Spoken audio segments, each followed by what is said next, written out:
Assalamualaikum warahmatullahi wabarakatuh. Halo Sobat Tani, kembali lagi dengan saya di channel Caping Petani. Apa kabar Sobat Caping semuanya? Semoga kita selalu dalam keadaan sehat walafiat. Untuk teman-teman yang baru saja melihat channel Caping Petani, bisa langsung di subscribe dan nyalakan loncengnya.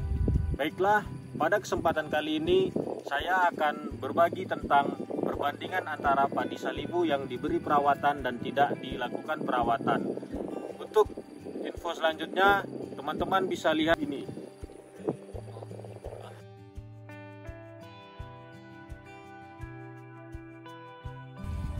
Nah, Sobat Caping, ini adalah sawah padi yang setelah dilakukan pemanenan, kemudian dilakukan pembabatan untuk perbandingan sebagai tanaman padi salibu yang tidak dilakukan perawatan setelah dilakukan pembabatan. Untuk tanaman padi salibu ini sekarang sudah memasuki usia 2 minggu setelah dilakukan pembabatan, dan beginilah hasilnya. Untuk pertumbuhannya bisa kita lihat sendiri, anakannya itu kadang ada yang tumbuh dan tidak, dan jumlah anakannya itu sedikit dibandingkan kalau kita lakukan perawatan untuk melakukan budidaya padi salibu.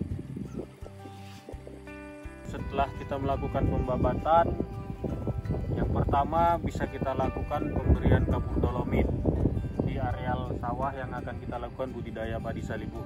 Kenapa sih kita lakukan pemberian kapur dolomit?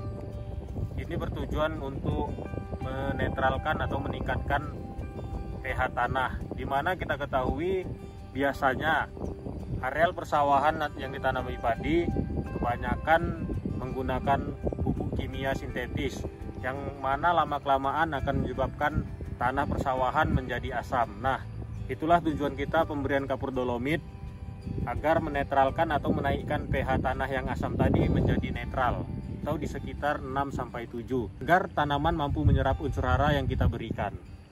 Teman-teman bisa lihat kondisi tanaman padi salibu yang setelah pembabatan tidak kita lakukan penarikan atau pembersihan damen, jadi bisa menyebabkan terhambatnya pertumbuhan tunas karena tumpukan damen. Nah, setelah itu bisa juga teman-teman lihat tidak dilakukannya pengairan setelah dilakukan pembabatan bisa menyebabkan terjadinya pertumbuhan gulma atau rumput yang tidak kita inginkan, seperti ini.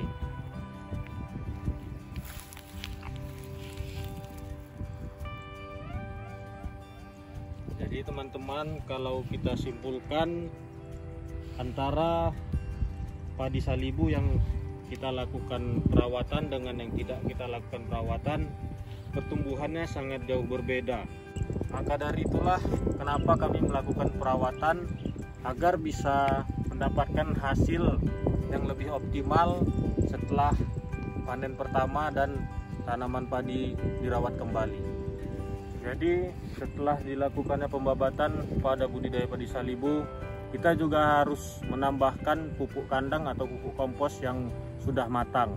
Nah, di sini pemberiannya bertujuan untuk memperbaiki struktur tanah dan memperbanyak mikroorganisme tanah, di mana akan berdampak positif untuk tanaman padi yang akan kita tanam pada saat ini ataupun di saat selanjutnya. Untuk pembersihan damen setelah pembabatan, kenapa sih kita harus melakukannya? Selain untuk tidak menghalangi pertumbuhannya anakan padi, juga pada saat melakukan penggenangan air, jerami ini atau damen ini tidak terfermentasi. Kalau terfermentasi bisa menyebabkan tanah di sawah ini menjadi asam dan tanaman padi tidak mampu menyerap unsur hara karena pH-nya rendah. Jadi itulah salah satu manfaat kalau kita melakukan pembersihan damen setelah dibabat.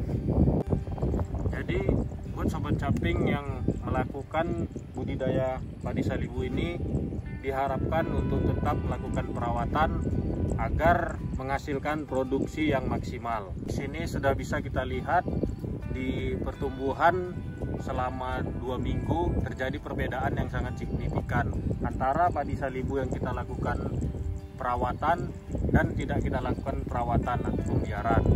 Demikianlah info yang bisa saya bagikan tentang perbandingan teknik budidaya padi salibu yang dilakukan perawatan kembali dengan yang tidak dilakukan perawatan kembali atau dibiarkan. Jadi buat sobat caping, tetap ikuti channel ini, Caping Petani, agar tidak ketinggalan info dan perkembangan tentang teknik budidaya padi salibu selanjutnya. Buat sobat caping, dukung terus channel ini agar terus berkembang dan memberikan manfaat serta berguna untuk kita. Dan jangan lupa untuk subscribe, like, komen, dan share. Salam petani. Assalamualaikum warahmatullahi wabarakatuh.